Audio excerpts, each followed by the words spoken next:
नमस्कार, पाहू शकता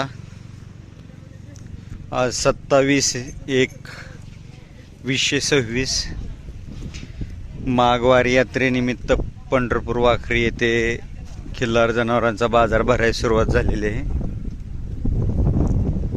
29 तारखेला माघवारी एकादशी असल्याने बाजार भरायला सुरुवात झालेली आहे आणि तिसऱ्या दिवशी पंढरपूर माघवारी एकादशी आहे। पाहू शकता व्यापारी वर्गाच्या दावणी आलेले आहेत।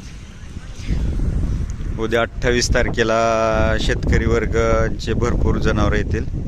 पंढरपुरी जातीच्या म्हशी, रेड्या आणि खिल्लार गाय, बैल, खोंड मोठ्या प्रमाणात विकाय येतील। ज्यांना कोणाला खिल्लार गाय, बैल, खोंड किंवा पंढरपुरी जातीच्या म्हैस घ्यायचे असतील त्यांनी माघवारी यात्रेला पंढरपूरला 28-29 तारखेला अवश्य भेट द्या। व्हिडिओ आवडला तर लाईक करा, शेअर करा, सबस्क्राईब करा। धन्यवाद। अजून एवढे जनावर आलेले नाहीत, संध्याकाळपर्यंत येतील आणि उद्या 28ला भरपूर जनावर येतील। पाहू शकता। धन्यवाद।